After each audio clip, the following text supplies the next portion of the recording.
So, video games, right? It's a pretty common trope for games to have different music tracks depending on the time of day.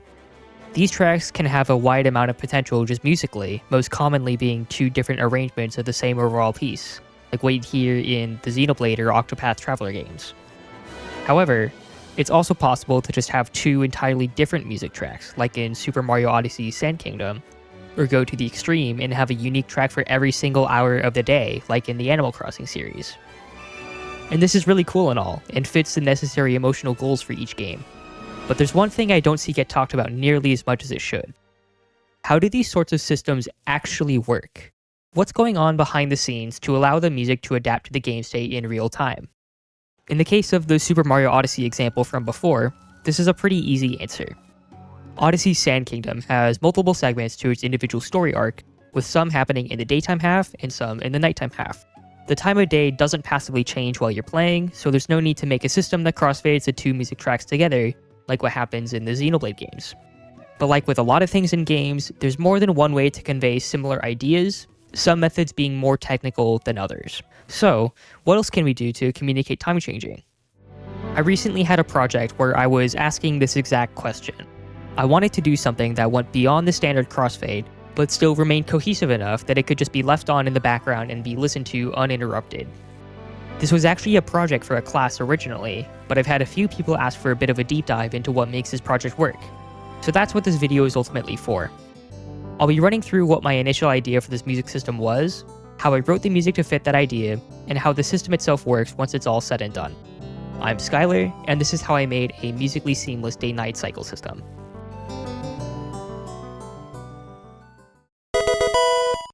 Like I said before, I wanted to do something that went beyond the standard crossfade. As is always the case with games, this could mean a lot of things. My first idea, though, was using separate musical phrases as a way of transitioning between each track. The essential gist is that at any given time in either track, you should be able to trigger a transition that goes to the other time's music track.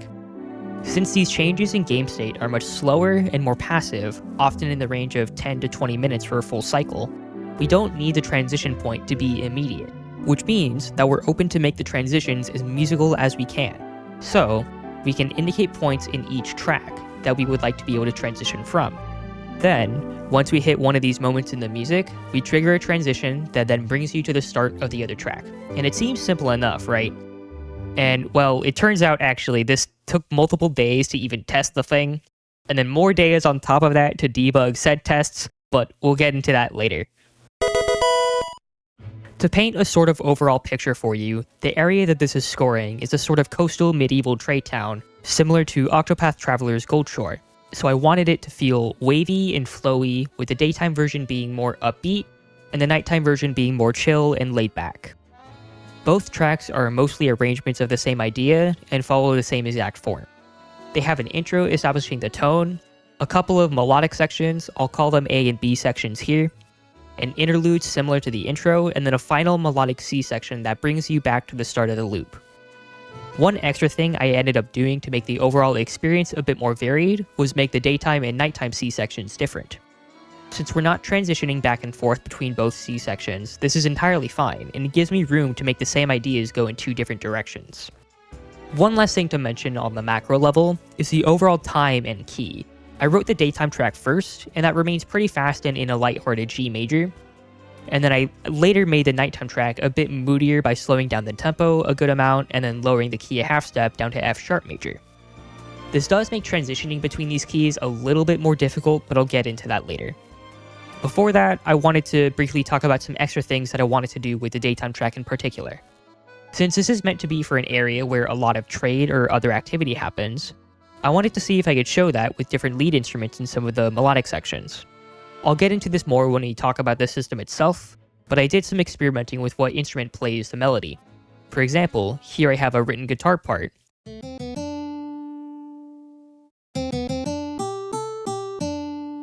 but also the same line written for a brass sound font.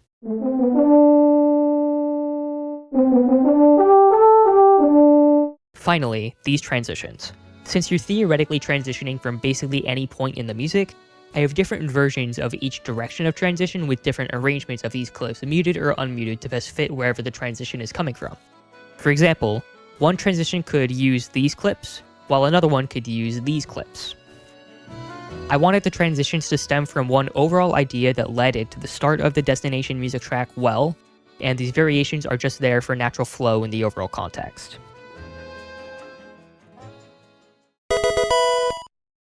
Now, the music stuff is cool and all, but it might be hard to actually envision how it's going to sound without hearing it. This is where I present to you the almighty Wwise. Yes, it is spelled with 2 W's. For those of you who don't know, game audio implementation is often done through third-party software called middleware that then gets integrated into the game engine in development. Wwise is one of these middleware options, and upon a first time opening Wwise, you will have absolutely zero clue of what you're even supposed to do. Like, what am I looking at? It definitely took me a while to figure things out, but hopefully this could shed some light on how to operate Wwise and what it can do. So let's start with some of the fundamentals. Wwise's interactive music hierarchy operates with a few important kinds of objects: music segments, music playlists, and music switches. Music segments contain tracks where you actually put your audio. Inside of here, you have 2 main queues: the entry queue, indicated by the green, and the exit queue, indicated by the red.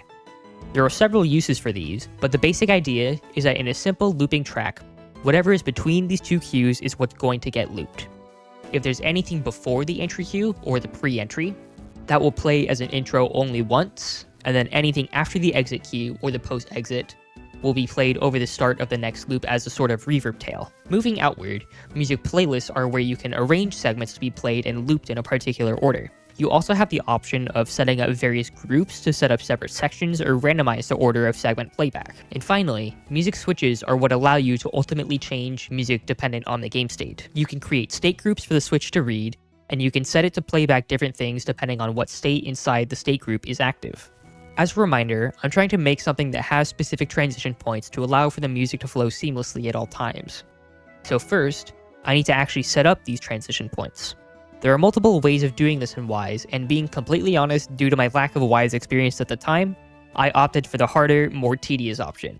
Literally exporting every individual segment, then setting up each segment's exit queue to be the corresponding transition point. This effectively turned into 44 segments per track, so coming to a total of 88. I'll be the first to admit, it took a lot of time, and if I'm being honest, there is definitely a better way of doing this that I just didn't know about until later, but it's fine. From this point, it was just a matter of arranging the segments inside of their corresponding playlists. The first 4 segments here act as more of an intro, so the rest of the loop is inside of an infinitely looping sequence continuous group, which means it's going to play through the segments inside that group in order until we leave this playlist through a state switch. Now you may notice that I'm showing the daytime bass playlist, so you might be wondering, what exactly does that mean? Are there other playlists for daytime? And the answer is a big yes. The segments in this bass playlist here take out most of the melodic content, and this may sound crazy at first, I know, but there's a very good reason for this. This once again has to do with the transitions ultimately. Imagine you're about to transition and you have this really important melody playing, then the transition happens and the melody just stops playing. It kind of leaves you hanging, especially if it ends on an unresolved note. So I exported the melody out separately to avoid this problem, and I'm able to have the melody hang over at the start of the transition. I'll talk more on this later, but I wanted to at least address that in case there were some questions right now. The nighttime playlists have a similar thing happening, though with more layers exported out and made standalone. Now the question that probably comes up is, these are 2 different playlists, right? So how are they supposed to play at the same time? And thankfully, Wwise offers us something that can do just that. On the music track level, we can add something called a music event queue. This essentially just triggers a Wwise event to happen when the track's playhead reaches it. These events can do a lot of things, like starting and stopping events, setting state or parameter values, and a whole lot more. But the idea is that in specific segments inside the bass playlist, we call for the corresponding melody to happen with a music event queue. One thing to note if you ever do this yourself is that there's a bit of latency in Wwise with triggering these, but that latency just doesn't happen when integrating into Unity for some reason. I'm not exactly sure what happens here, just know that it does sound better in Engine than it does in Wwise if you set it up this way. Anyways, I talked a little bit before about experimenting with lead instruments in the daytime track, and now I can finally show you why. Wwise has these things called subtracks, which put very simply are multiple music tracks inside of one. There's a few different kinds of subtracks, like random step subtracks, sequence step subtracks, and switch subtracks. I'll be using random step subtracks for this example in particular.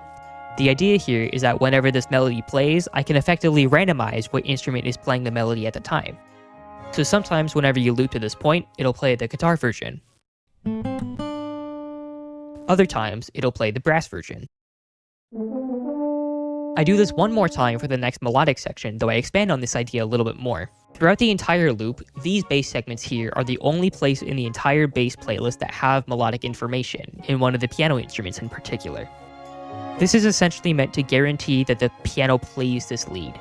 So, the music has the option of playing the melody only on this guaranteed piano as shown by this blank music subtrack, then adding in a clarinet with this subtrack, or both clarinet and strings adding in with this last subtrack. With that though, that's really the bulk of the music tracks themselves being implemented into Wwise. We're still missing one key part though, the transitioning back and forth itself. This is where we add a whole dimension of complication into the system.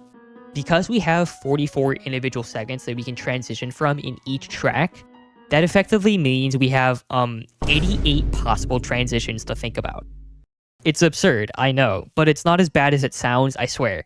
You thankfully don't have to write 88 unique transitions. Like I said before, all of the transitions revolve around one core idea with variations depending on where you are in the music. So, there are actually 6 versions of each transition, each put into corresponding folders here in the Music Switches transition matrix. Inside of each folder is the logic for each possible transition, organized based on variation. As a quick example, if we detect a state change and we're in the first daytime segment, we will exit that segment at its exit cue, play the corresponding transition segment, then move to the start of the nighttime playlist. One important thing to note are these checkboxes for playing pre-entry and post-exit. This is here to ensure that any necessary reverb tails are present or the cymbal roll at the start of the transition actually plays fully. Otherwise, it will just cut off the end of the daytime segment and only play what's between the entry and exit cues in the transition segment. Because of this though, that means that the exit cues and all of the music segments need to be 1 bar earlier than the end of that segment's music to make room for the transition's pre-entry. Otherwise, the transition would be offset by a full measure and not sound as natural. That's the basic idea behind the transition logic, but there's also the idea of the melody hanging over transition points that I mentioned earlier. So, in every single possible transition segment, there are music event cues that fade out whatever corresponding melody or other additional layer is happening. You can set custom fade times, offsets, and curves inside the event logic. For example, stopping day melody 1 stops both the first and second daytime lead playlists, while 2 and 3 stop the third lead playlist with different offset times as shown by the delay parameter. I'll go ahead and play a little bit of how the system works here. You'll hear a short clip of the daytime track, and then transitioning to the nighttime track, a little clip of that, and then transitioning back to daytime. But this is the final product of this music system, and I hope you enjoy it.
Now time for the YouTube outro stuff that I'm really bad at. If you watched this far or were interested at all, I really do appreciate it.